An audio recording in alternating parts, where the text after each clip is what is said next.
Okay. Hey, everybody. Hello, hello, hello, hello, hello, hello, hello. Ooh, ooh, ooh. Hey, Bernadette. Hey, RJW, Robert. Hey, everybody. Welcome to the Santita Jackson Show here on AM 950 Radio, the voice of progressive Minnesota. It's a joy to be with you. Please do me this favor, like and share, like and share. Help us with the algorithm. Like and share, like and share, like and share. We're getting, at least it was a surprise to me, an incredible amount of traction. It takes several days, if not a couple of weeks, but we have a lot of viewership. A lot of people are tuning in, so we need you to continue to share the show and continue to tell people about us and let us know what you want us to talk about from day to day. And so please meet me on Blue Sky, santitajackson.bsky.social, X at Santita J, at Santita J, on Facebook, The Santita Jackson Show. Uh, well, the Santita Jackson and Friends page. There's that. Not Santita Jackson, but Santita Jackson and Friends. And of course, Santita Jackson Show right here on on YouTube. It's so much to remember. Santita Jackson IG, Instagram. Just look up Santita Jackson, but the real one is me. How about that? So please, let's talk about, in the next hour, we're going to talk about these two horrific cases in which these black women, they could have lost their lives. Their babies could have died. One was turned away from the emergency room, although she had had two other children. She said, look, I might not have dilated as much as you wanted me to, but this baby's coming. And as the baby was crowning, they put her out the hospital. She had the baby on the side of the road. Then another woman, when you see her writhing in pain and agony and screaming, the nurse was just taking her information because I can't send you upstairs until you fill out your paperwork. Wow. But you do have some power. You can vote about this. And so let's talk about this. And why do I say that? Because you know what? Uh, Congresswoman Robin Kelly has the Wells bill that you need to tell your congresspersons to support this, because what needs to happen, there need to be repercussions. I had to go to the black newspaper to find out who the nurse was because AP and corporate media have covered for these people. Okay. And what you need to do is look at what can be done legislatively to make sure that nothing like this ever happens again.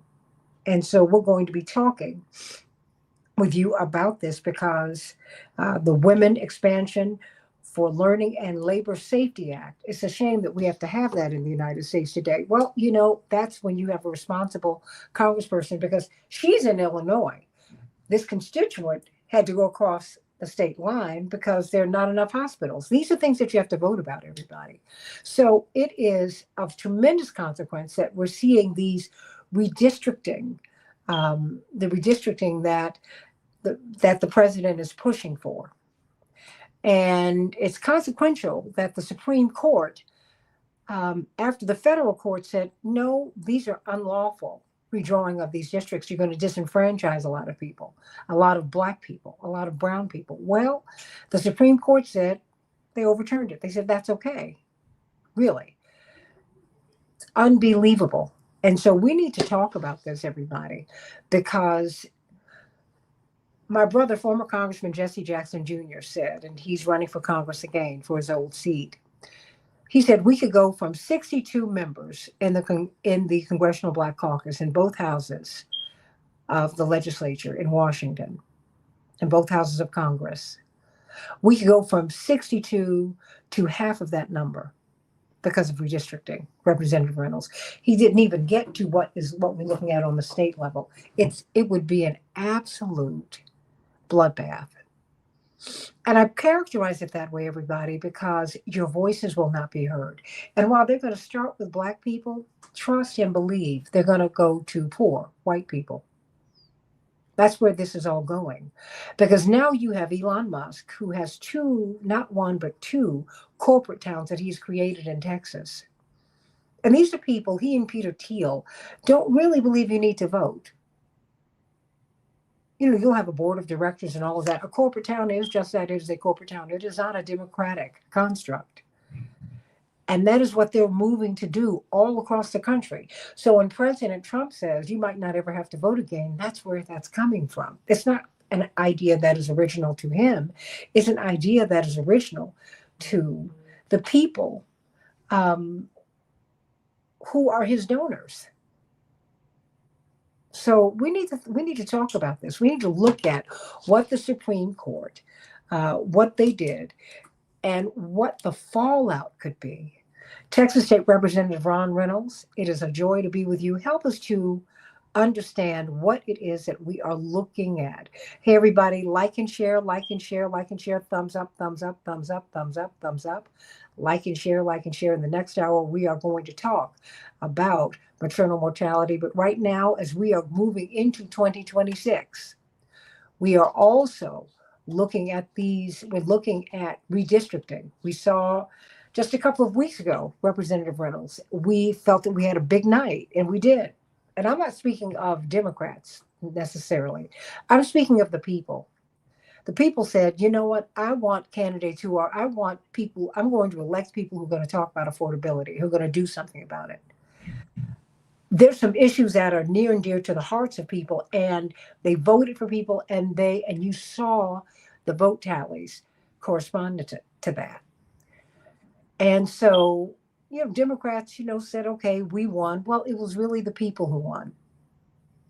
That's really it. Because people thought that they won with President Trump. Because that's what they were voting for. White supremacy and all of that, yeah, that's part of it, but that's not all of it. It really is not. Because we've had voting rights on deck with President Biden. We had it on deck for 4 years, and he wouldn't touch it. So think about that, everybody. So John and Nuimi, sending you so much love. Are you in the Gambia? Hey, how you doing? It's so wonderful to see you. And please tell all our brothers and sisters in the Gambia to tune in. We're going to be talking more about what's happening in Africa. We've been talking about Somalia and the Sudan. We did a lot of that last week, but talk to us. But help us to, but I want you all to understand what's going on over here. Because your brothers and sisters over here, boy, we are having a hard time sending you so much love. So what did the Supreme Court decide last week?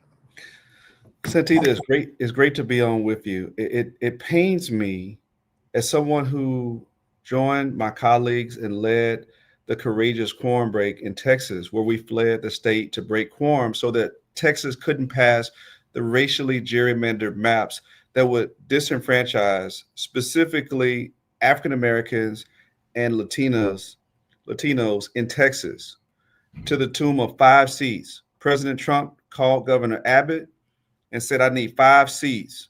And Governor Abbott bowed down to Trump in his power grab to say, yes, we will redistrict during a mid-decade redistricting when we didn't need to do that until 2030 per regular order of when you do redistricting. And then they wouldn't do it based on census data. They would do it based on racial lines that were drawn so that people in my district that would be cut into a new district, Congressional District 18, that was once held by Barbara Jordan and Sheila Jackson Lee, and most recently Congressman Sylvester Turner until his death. And then our district that Congressman Al Green represents would be merged into one so that we would have one African American district instead of two.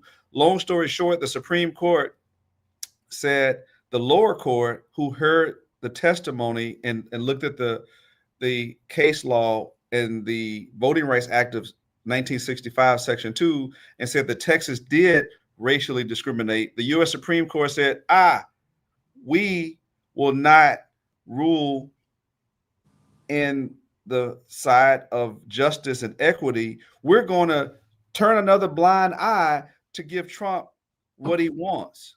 And so it's a real Santita, this one hurt bad. Why? Why I've did it seen hurt so so many bad? because I know what's at stake, and your brother was right. Your brother was right. The Congressional Black Caucus is going to be hit the hardest. You're talking about people of color that the communities of interest have represented them to be their voice in the halls and wells of Congress, to be able to speak truth to power and advocate for their districts. They're now going to be without those voices. About at least 1/3 of the Congressional Black Caucus is going to be wiped out potentially from this Supreme Court decision. We're going to see people who've been there representing their districts no longer being able to be represented because of racially gerrymandered maps that would disenfranchise those same communities of color, those same communities of colors that were historically left out because of Jim Crow laws that didn't get a chance to elect a candidate of their choice until after the Voting Rights Act was passed, because of the good trouble of those who came before us, who fought, like your father and other people of good conscience that were willing to put it all on the line. We're rolling back the clocks. The Supreme Court has turned a blind eye to justice. And so this is going to be just the start of a slippery slope that won't end in the congressional lines. But what the Supreme Court is doing is open up the floodgates to them. They can come after the next round of redistricting state reps, state senators, city council members, county commissioners, sheriffs, constables. All of those will be fair game. And the Supreme Court, based on this decision, is going to give them the keys and the ability to do it. So the MAGA extremists, they may not have to win with policies and wooing the voters by doing right. They can just draw up maps that make it almost impossible for these same communities of color to vote to elect the candidate of their choice because of these racially gerrymandered lines. And it is an affront. I, Santita, personally can imagine Justice Thurgood Marshall, who was one of the architects in fighting to break down those Jim Crow barriers and breaking down those barriers, turning over in his grave as Justice Clarence Thomas, a handkerchief head Negro that has been itching to do these type of things.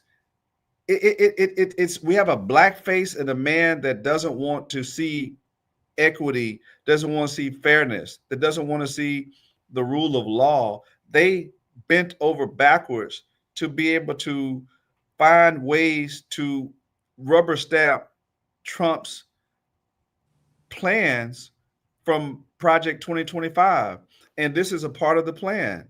And so it pains me when we can do all the sacrifice to leave our homes, to go to another state, and then you have the Supreme Court do this. When the lower court, a Trump appointed justice, in a decision, a 2-1 decision, said Texas was in violation of Section 2. He had a long, very thorough opinion where he had detail after detail to support his argument. What was his argument?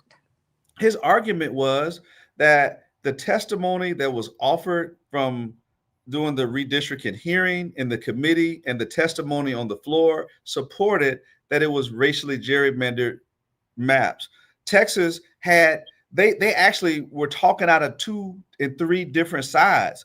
They didn't even have a consistent argument to support their position that it was partisan gerrymander, because even under oath, one of the architects of the bill of the maps testified that yes, race was considered when they drew these lines. So he admitted under oath during cross-examination that race was a factor. And Well, how did race factor in? What when they drew Congressional District 9 held by Al Green and 18 that's vacated because of the death of Sheila Jackson Lee and Turner, they admitted that race was a factor in the way that they combined those districts. So That was what were they trying to pack and they was trying to black pack district, or pack, what were they trying to pack. They were trying to pack one African American district together so that they could create that other seat and make it a Republican seat. They took the 9th and the 18th and packed it together. They cracked other areas so that they could create a Republican seat for the 9th congressional district that's held by Al Green. They packed the 18th congressional district with the constituents that were currently in the 9th congressional district. They packed them into the 18th. And then they took the Republicans that were in the 18th and the Republicans that were in the 9th, and they made the 9th into a ruby red district. They said during the hearings and throughout the testimony on the floor that they didn't do that. Well, the architect, we never got him to testify or come before the committee, but he was subpoenaed to the trial. The trial court heard it.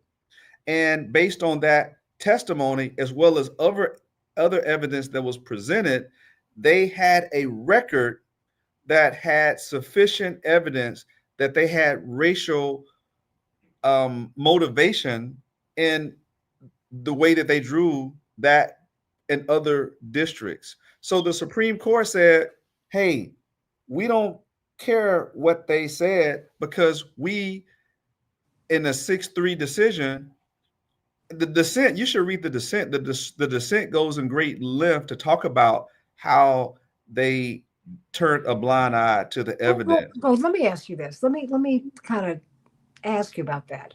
Because were they turning a blind eye or were they overturning? And I'm asking that because Chief Justice John Roberts' career has been predicated for the past 40 years. He went through law school, he got his clerkships, all of that, so that he could, and he has been very, very forward about overturning the Voting Rights Act. That is like the centerpiece of his career. And he was very, very deliberately moved through the system so that we could be here. That's why I'm saying Trump, he's not even the issue to me. He's the mouthpiece. If you don't follow John Roberts and his career, I mean, because we saw everything shift under Reagan, Representative Reynolds. I mean, he ushered in such, he was such an affable, handsome guy that looking back, we don't even realize just how dangerous he was. And he was so popular that people were afraid to touch him. The only person who would touch him was Reverend. The Democrats wouldn't even mount a full-throated challenge to Reaganism. This is a man who he had 3 opening events of his campaign, one of which was in Philadelphia, Mississippi. There is no bus station there. There is no plane station. There's no train station. But that is where they killed Goodman, Schwerner, and Cheney, and it was taken note of at the time. These people have been on a forward march since they signed the Voting Rights Act.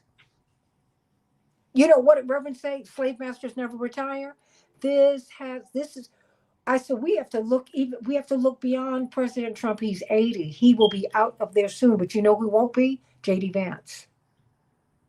His whole crew, they're young people who argue strenuously for the undercutting of all of these laws that our foreparents fought for, that our parents fought for. I mean, and that's why I'm saying a blind eye. No. These people are eyes wide open. Like they went like this. They cut up. They are just cutting up everything. I mean, that's maybe potatoes. No. And we're saying basically the same thing. I'm saying that when I use the term they turn a blind eye, they're not actually taking the evidence because they have a outcome that they want to make sure that they get at. And so the only way that when I say they turn a blind eye is to the evidence, because we already know what we want to do. Mm-hmm. So we're going to interpret this the way we want to interpret it so that we can support the outcome that we want to see. We've seen that through his qualified immunity for the president. We've seen that through the reversal a woman's right to choose, where people never thought that Roe versus Wade would be messed with. We've seen that through these given the green light to these ICE raids and immigration on reasonable suspicion that they can do. We're seeing it. I mean, in the reversal of so many things that happen at the lower court, it gets to the Supreme Court and say, "Hey, not so fast. We are going to allow the president to do this and the president to do that." So they are not basing their decisions on precedent. In law, that is based on other decisions that came before or other reasoning that is sound in logic and well-established law. They're saying that we will do whatever we want to do, and there's nothing you can do about it. There is no way to appeal the decision from the U.S. Supreme Court. There is no way to vote them out of office. They're lifetime appointees, so they can do this without any kind of consequences. There's no accountability. These are lifetime appointments. They go through the confirmation process and they say all the right things so that they can be confirmed. And then they get there and they do decisions like this. Mm-hmm. And what can we do? Even they have given him carte blanche pretty much, where we know the outcome when the Supreme Court gets involved. And now the crown jewel of the civil rights movement. The civil rights movement is the Voting Rights Act. Mm-hmm. This is it, Santita. This is what many people fought and died for. This is what opened up opportunities so that I could be where I'm at now, and many other people who hold these public seats. And the Supreme Court is now, with the stroke of a pen in a decision that they make, can take it all away. Santita, that is troubling. That is troubling for the great sacrifice that people went through, that the billy clubs, the bulldogs, the fire hydrants, the lynchings, the beatings, to get this movement to get Civil passed. War. The Civil War. The Civil War. This Right. was one of the slave amendments, the 13th and 15th Amendments. Right. And LBJ looked and said, wait a minute, it's almost been 100 years since this has been enacted. So we have to have a Voting Rights Act to put some teeth on the amendment. Let me speak to John Walsh for a second. You said, I have more smoke for Biden not doing enough to secure voting rights and very little for the Republicans, who are the ones actually taking these rights away. Got to always be trashing Biden Dems. No. And no one has worked harder to get us at the table on the Democratic side and on the Republican side. So I reserve the right. I'm not trashing anyone. But let me tell you something. When we are the margin of victory for Democrats, they owe us. That's right. And so I'm not going to play with you. See, when you play with a puppy, they will lick you in the mouth. And we continue to get licked in the mouth. And I do not do interspecies love. I don't play that. And what I'm trying to tell you is this. There was The Intercept, which is a fine online magazine. They got, and it was something, now it's been, you can't find it. Black leaders, the head of the NAACP, of National Action Network, all of these people. Reverend was not there because he typically is not invited to these meetings. That's all right. It was more than a dozen of them, a couple of dozen, 2 or 3 dozen of them. They were sitting with President Biden because they said, we have delivered the presidency to you. Something that's the crown jewel of his career, John. He always wanted to be president. Always, always, always. They said, we have given it to you. Now, we told you that we want voting rights, justice and policing. There's 3 or 4 things that we want from you. And that's it. He sat on that meeting because they leaked the video of this Zoom call. And he basically told his supporters to go straight to the devil. He said, I've already given you a vice president, and that's it. You don't ask me for anything else. It was so cold and contemptuous, and it was matching his whole career. He's been on the right wing of the party. He's never been a progressive. He's never been a liberal. He opposed busing. He joined up with Confederates in the Congress. You forget his state is a slave state. Don't you tell me that. I have smoke for everybody who does not treat me right. And when you come to me and Democrats constantly talk down to black voters, if you don't vote for me, he told you years ago that if you didn't vote for him, you weren't black enough. Well, I'm black as I can be. And I had some requirements for you, and you did not fulfill them. He would never go to another community and insult them that way. Do you not have an insult level, John? So he can say anything to you, and just because he's there, you take that? Oh, no, no, no. I'm not the one. Not me. No, no, no, no, no. I reserve the right, and I think I have an obligation, and so do you, to call people out when they do not fulfill a promise for you. That is what politics is about. It is quid pro quo. You do for me, I do for you. You do for me, I do for you. That's all it is. It ain't no date, it's a destination. Stop falling in love. Fall in line. If these people don't fall in line with you, you should not give them your vote. They haven't earned it. So I absolutely will criticize you and come for you when you do not come do what I ask you to do. And I will look at other people. I will look at other options. I'm not playing with you. And you need to stop being played with. Let me tell you something. It's not just about having these people in Congress and in the state legislatures and in county offices. This is how you go into business. These are federal contracts, state contracts, county contracts, municipal contracts. Boeing is wealthy because they get federal contracts and they get local and state tax breaks. All of that is from elected officials. So I think we need to help people understand, Ron,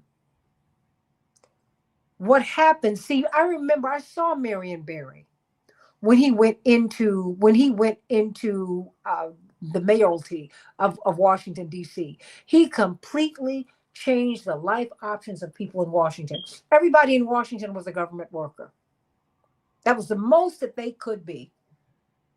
He gave us BET. He saw all of the riches that were in municipal government, and he created an entrepreneurial class in Washington, D.C. Coleman Young, Maynard Jackson absolutely did it. He did it so well, they ran him out of Atlanta. When he was no longer mayor, he couldn't get a job in Atlanta. He had to come to Chicago and practice law. That's what we're talking about. So when you talk about me and smoke that I have for a party that continues to depend upon me, the only reason they're alive, the only reason they have a heartbeat is because of your vote and mine. And Santita, I'll chime in. I think you're right that we, as a public, have a responsibility to hold elected officials accountable. We have a responsibility to provide a perspective and opinion when we agree or disagree, so that there could be honest dialogue, and there has to be some expectations. When people are asking for a vote, we're asking you to buy into things. We make promises that we're going to do to get your vote, to gain your trust. And when we don't deliver on it, I think there should be accountability. There should be criticism, constructive criticism, that not, oh, I don't like the way you look, but, oh yeah, I didn't like the fact that you didn't do what you said you were going to do to support the Voting Rights Act, or I expected you to do this, or expect you to do that, or I didn't expect you to do this, or I didn't expect you to do that. There should be that kind of free flow of communication and dialogue. That is the only way that we are held accountable for the decisions that we make or don't make. And then that's the only way that we can be called to the carpet to improve and to make sure that we're steering in the right direction based on the expectations. So I think that's fair game. I mean, that is why you don't go into these seats if you can't handle criticism. then don't hold public office, because by extension of you being a public servant, then you are availing yourself to the good, the bad, and the ugly, the Mhm. criticism, the praise, all of it is fair game. But it can't be just, oh, attaboy, because you shouldn't criticize. I think the criticism should be valid based on whatever the person, not to, do magic, not to do miracles, but there are certain expectations that a person as a constituent should have of their elected official in whatever role they're in. And to say that there shouldn't be any criticism, I think is really naive at Now, best. and you know what? And it is not the way politics works. No, it Because doesn't. I'm going to tell you something. If you look at the Jewish community, if you look at different ethnic groups, white ethnic groups, they do not play. The Catholic Church, they do not play about what they expect of a candidate. They don't play. We're the only ones, Black people are the only people who are told that we need to be quiet. And just wait a minute. And, well, don't be too upset because it's going to take more time. Are you kidding me? I've been here 400 years plus. I don't have any more time. I don't have it. I've got a government that tried to hold food over our heads. Are you kidding me? Do you know you're assuming that people up in these apartments and homes actually have heat? We have had a bloodbath when it comes to Black women losing their jobs. The only people, Hispanic women gained jobs, more than 100,000 jobs. White women got jobs, more than 100,000 jobs. White men got more than 350,000 jobs, while Black women lost 500,000. And I don't see the Democrats out here raising Cain about it. They should be when we give you the vote. That's right. When There people have has to said to be. you that there were questions about the vote with respect to Kamala Harris, I didn't see the Democrats come forward. And you think I'm not supposed to say anything about that? You just give me an entertaining. You just entertain me at the convention, and that's it. You do no postmortem to figure out where she lost votes. You don't want to know why 90 million people didn't vote at all. Hmm? They should be on a tour in Texas right now, sending all of Hollywood to register 900,000 Black and brown people, but they won't do it because they're another wing of the same plane of the same bird that continues to fly us into a wall. And you ought to be sick of it. You ought to have an insult level, Ron. I I'm agree. tired of Me too. Me too. It got to be time out for the same tired stuff. If you keep doing the same tired stuff, you're going to get the same tired result. And so I don't think there's anything wrong with having expectations and having a level of disappointment and being able to articulate that in a meaningful way without being vilified. I don't think there's anything wrong with that. I mean, personally, I think there's some people who, if you walk on eggshells, then this ain't, don't get in the arena. I told some people who they talked to me about running for office. I said, if you don't want to be hit, this ain't for you, because you enter this arena, you will be hit. The question is, can you sustain the hit, and can you ex- accept the fact that everybody ain't gonna be happy, everybody ain't gonna love you, everybody ain't gonna kiss you? That's not what it's designed for. So yes, I do think that people should be entitled to their opinions. They should be able to constructively have dialogue about it, and there's nothing that I can do in my role as state representative that I shouldn't be able to uh, withstand criticism for, or else maybe it's time for me to go home. Now, it's not to say someone should be cussing me out. no, no, That's not even, I'm not saying that someone yeah. should be threatening me with physical violence. No, there's no place for that. But constructive dialogue based on policy, that's fair game every day and all day. And that's where we have to be. I mean, and John, I hear you, but I'm here to tell you, if we don't engage in some constructive criticism, you have already lost the generation behind. These kids don't have any faith in either of the major parties. No. They're sick of them all. not both, all of them. And they vote their interest increasingly, not a party. And I completely support that. Me too. Completely. Completely. So I'm simply saying to you, wait a minute, if I cannot engage in critique, Shut it down. you lift up Mamdani, but you decide you're going to turn your back on Omar Fateh? Really? Oh, same same trajectory that they were on. One was Indian, one was black. Now, I'm going to keep it 100 with you. And you ought to be insulted by that. Yes. This is someone who helped to change the trajectory of people in Minnesota. They are defying the national statistics. More people are going to college in Minnesota than not because of work that this young man has done. And the Democrats couldn't figure out something good to do with him. Hmm. Oh, come on. And you know what? You're right. There's racism in both parties. But you know what? Racism is where it is. Just don't be racist. Thank you. That is to say, I don't care how you feel about me. I really don't. All I require of you is respect. That's what I'm talking about. And so I'm saying I assert now, is because I want us to pivot to Jasmine Crockett before we do, because we've got Reverend Dr. Freddie Haynes, who's launching a congressional bid. I mean, there's a lot that's going on, and I'm hoping that there will be voter registration around that. Because if you over-index in the vote, that is to say, if we really, really get out and vote, we can register people to vote. Things can change. Yes, they can. So talk to me.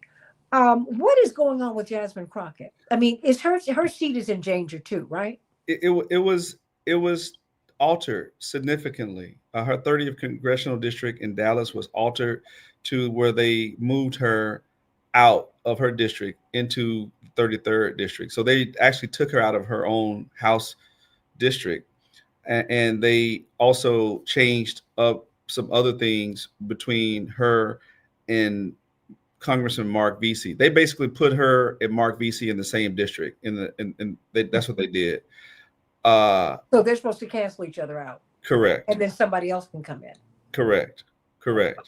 Here's what I'm so excited. Like I'm told you how frustrated I was and really just awfully pissed, quite frankly, and very disappointed with the Supreme Court. I'm as equally as excited about Congresswoman Jasmine Crockett filing for the United States Senate to take on whoever, whether it's Ted Cruz or I'm not Ted Cruz, but Ken Paxton or John Cornyn. John Cornyn is the incumbent.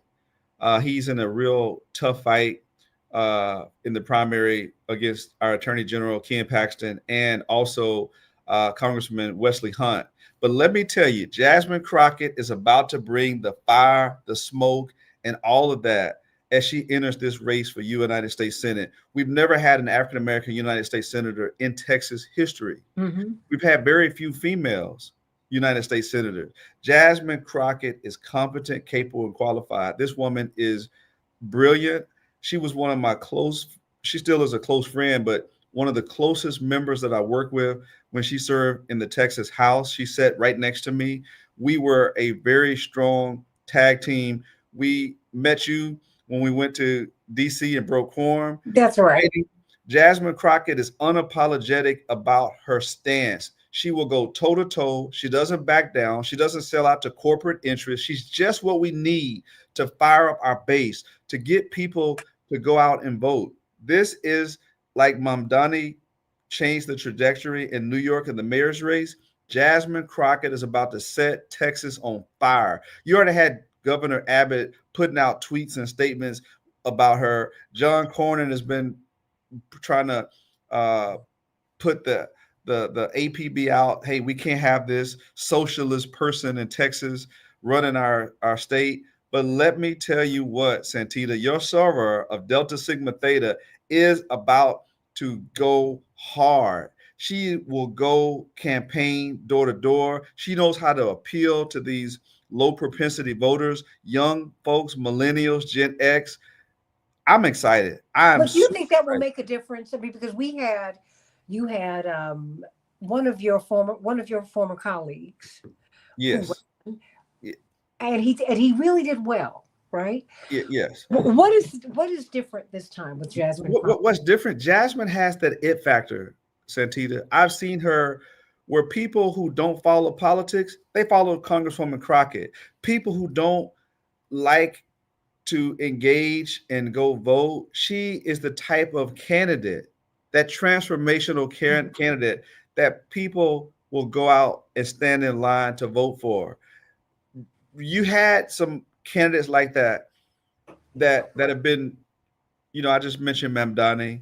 I mentioned, Bernie Sanders, Hmm. you know, Obama, the kind of fire that Beto Beto. O'Rourke. Yeah. Jasmine brings that. If Jasmine can excite the base, which she will, Texas is a really a purple state. It's been a non-voting state because we've had so many people who are registered and don't vote, and so many more who are not even registered yet. Jasmine Crockett is going to help change that. They're going to be a significant increase in voter registration because she's grassroots. She's Hmm. not, oh, I'm in the ivory tower. Come up here and talk to me. No, she's going to be down in the streets and in the suite. She has the unique candy ability to appeal to both the street people, the hood, the barbershop and beauty shop, and the girlfriend to the corporate folks. That's why she's raised so much money as a congresswoman. That's why she's known around the country. She has a massive following. She's very charismatic. She talks plain language where people doesn't have to use legalese or political thesaurus to translate. She speaks directly to the people. She can relate, and she's smart as a whip. So I think this is a game changer for Texas.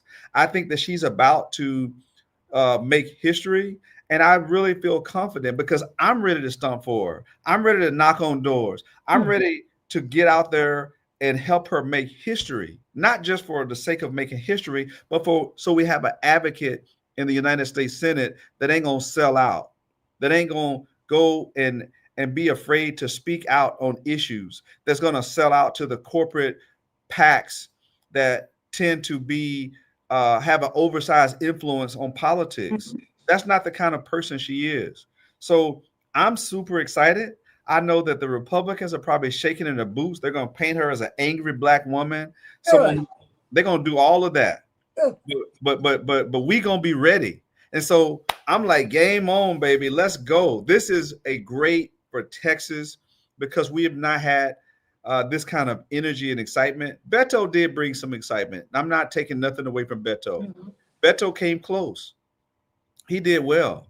But I think Jasmine has even more ability to bring out these voters that are going to be so critical. And there's going to be a sharp contrast, but whoever the Republican nominee is Mhm. and Jasmine Crockett, she's going to win the Democratic primary. I have no doubt about that. And she's going to raise the money, and she has the energy, and she's also sharp. She's hungry. She wants to prove that Texas is at play. So, yes, she has the bully pulpit. She knows how to get on national and local media. She has a great following on social media. So, she has all the intangibles that you want to see with a candidate to win. So yes, I'm super excited. As you can see, I can see. great day. I haven't been excited about a candidate lunch and a campaign like this at the local level in quite some time, Santita. This is a game changer. I know many people, not just Delta Sigma Theta, but many people, Everybody. everybody, Everybody. because she has that appeal, and she's a Yeah. great, strong candidate that I couldn't be more proud of. Well, and then we see Reverend Dr. Freddie Haynes. Is he running for her seat? He is. Yes. But no, so wait a minute. Let me get this straight. Would she have to leave her congressional seat in She order to run? does. She cannot run Oh. for both seats. She did not file for reelection. Her pastor of Friendship Oh, West, Freddie Haynes, my frat brother, is a great person that great. yeah, he's a great orator. He's been on the right side of the issues. I think he has the ability to excite. I don't even know who else is running for 30. Quite, I, I don't know who else is running, but it's going to be Freddie Haynes will be a formidable person. I can't imagine if they'll just let him have it. It's an open seat with her not running, but Mhm. he's very strong in that area. His church is in the 30th district. He has Okay. a huge church and congregation. His name ID is super high. So yes, Freddie Haynes will probably likely most not know for sure, but he'll have her support. Mhm. They are very close, and so that will be a very exciting to have him, in Congress. I mean, if you're excited about someone like Raphael Warnock, for those who don't know Freddie Haynes, you'll be excited about Freddie Haynes because he is that civil rights pastor that has been on the social issues from the pulpit to the community. He doesn't shy away Absolutely. from the controversial topics. And many listeners who are listening may not be from Texas, but he's been consistent Well, for and decades. he ran push for a He while. did. He Yes. was a really wonderful bridge as my father moved into, well, he called it retirement, but Right. stepping back Right. or stepping over. And so I'm very excited about that. I'm hoping that, oh, okay. Now, J Mars 9160 says, Representative Reynolds, what's the plan for foundational Black Americans? Let me see. Wait, I just want to get this right for you. There it is. We're hurting. What are you going to do? What's the question? I mean, I found Well, what? he wants to know. There is, and and I wish we could get get phone calls because there's been a movement, and I would really say, correct me if I'm wrong. I think we started talking about this more um, as President Obama came into prominence. We wanted to know where you're from. Were you part of the slave experience, um, or not? And so people because we're foundational Black Americans. That is, our people were enslaved, and that is our foreparents were enslaved. And so he wants to know what's the plan for them. I don't know. I would love for you. I only have about 5 minutes or so left here, but if you can even address that, because I don't know if we can even afford to separate that out, because I think all of the Somali American community did not support President Trump, but a chunk did. But now they're finding out something else. People come to the United States and they think that they're not going to be part of the Black community. And it's a color thing, y'all. It is. So he wants to know, well, basically, what are you going to do for Black people? I mean, Well, what's the plan? well, that question gets asked often, and I'm not going to shy away from it, but I will say this: that far too often we find ourselves waiting for the next savior, waiting for the Mhm. next Jesse Jackson, Martin Luther King, the next John Lewis, right? And I tell people, They ain't didn't nobody. get there. Wait a minute. While they were up and walking, nobody supported them. No, no, no. I Come know, but here. that's the way we romanticize it. That's the way people say all the time. I hear it, like in the Af- barbershop. I'm Man, we saying need we. after they're off the scene. I know we need another Malcolm X. We need somebody strong. I'm just telling what Yeah, I'm I just know, telling what I said. I know, Santita, don't shoot the messenger, okay? I'm not shooting you, but I'm just saying when Malcolm X was killed, he was speaking to an empty room. I know, but it's just the way that people I know, I they hear the them, but grass is always greener on the other side, right? The ice is always colder somewhere yes. else. The point I'm making is people, no one's coming to save us. We have to have a collective Black agenda that includes all Mhm. of us. We have to answer Dr. King's question where he said life's most urgent and persistent question is what are you doing for others? Mhm. That's a collective question that all of us must be willing to say, hey, if it is to be, it's up to me. I'm gonna do my part. I ain't waiting on the next whoever you fill in the blank. I'm gonna do my part in my community, and each one of us collectively can make a difference if we all work as a team together. Everyone achieves more. So my answer is we I'm going to keep doing my part and encouraging others to volunteer, to register, to vote, to knock on doors, to go to Rainbow Push, align myself with other like minded people where we can work collectively, because it's not one person that's going to change Mhm. us.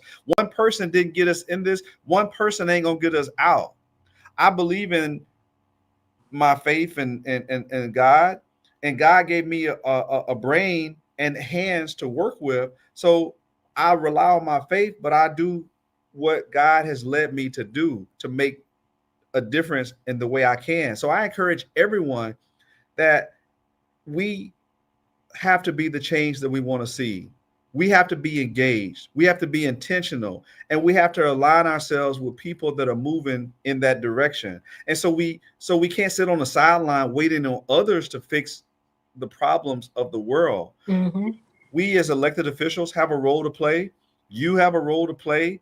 Uh, Everyone has a role to play to make our communities better, stronger, safer. And so what I tell this gentleman is that I open myself always for ideas about how we can do things better. I mean, there's a black agenda that I create as chair of my caucus to prioritize issues that I think that we should be focused on legislatively. But there is no unified black agenda, right? But there should be. There's no manuscript that, hey, you follow this and that. I think that there could be a set of ideals and principles Yeah. that we want to see: strong schools, we want to see access to affordable health care, we want to see voting rights, we want to see people have access to jobs, racial discrimination in policing must end. So there's certain things that are fundamental that we advocate for, and I think that we have to work to achieve those. It doesn't come with one election or one messenger. It takes a whole village, as the African proverb says, to raise a child. So my retort is, we all have to be all in, and Mhm. the harvest is plentiful, but the laborers are few. That still holds true today. There's not enough people who are engaged on the field doing the work. There are a lot of people on the sidelines, but we need more people on the field. We need more people to show up at Rainbow Push. We need more people to show up at the NAACP. We need more people to show up to volunteer at their local schools, because there's not enough parental involvement in the hood. We need more people to volunteer and donate to make a difference, because there have been significant cuts at the federal and state level with these social safety net programs. So my summary is, it's all of the above, brother.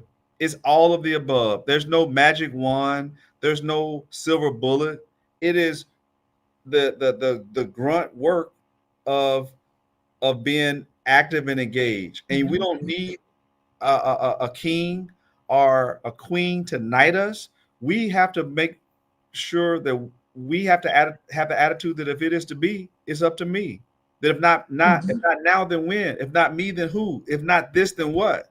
That I can do all things through Christ who strengthens me. That's the mindset I hope that more people will have, because I think that we have unrealistic expectations if we expect one person to solve the problems of the world, But you know what? waiting on that. But let me say this. When you do see a person, because God will send us a person who is a bright light, work with them.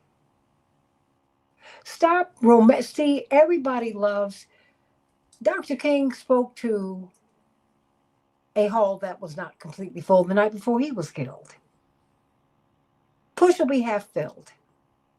It's all of that. You stop, get involved. Get You it? know what we need in our communities. There's some organizations that work and do this every day. Get involved in the organizations. You're not going to be pleased with everything they do all the time, because Nope. that is the way it works. That's marriage, that's relationships, that's anything that you do. There are going to be things that are compromises you have to make, but you need to get involved. And so, look, get registered to vote. There are so many, there were 90 million Americans who did not vote. 77 million voted for Kamala, 78.5 million voted for President Trump. And guess what? 90 million didn't vote. Wow. Think about that. You know, we're going to continue this conversation, Representative Reynolds, but you know what? I got to pivot. Everybody, I want you all to stay with me. Go in the next hour. Jane, we're going into the next next hour. We're talking about these Black women, Mercedes Wells and Kiara Jones, Texas and Indiana. They were writhing in agony. They were in active labor. One was pushed out the hospital with her husband. She gave birth in the car on the way to another hospital. She was crowning. The baby was coming out. They put her out the hospital. The other woman, the woman was just calmly filling out the paperwork. She is screaming. I'm about to have the baby. As soon as they took her upstairs, she had the baby like within 10 to 12 minutes later. We need to talk about that because Black women die they're 3.5 times more likely to die than white women in childbirth. But in the Western world, maternal mortality is higher than it is in the richest countries. It's here. So would you all meet me in just come on over to the next link? Just come on, everybody. Come on over there. We got to talk about this. We need to talk about this.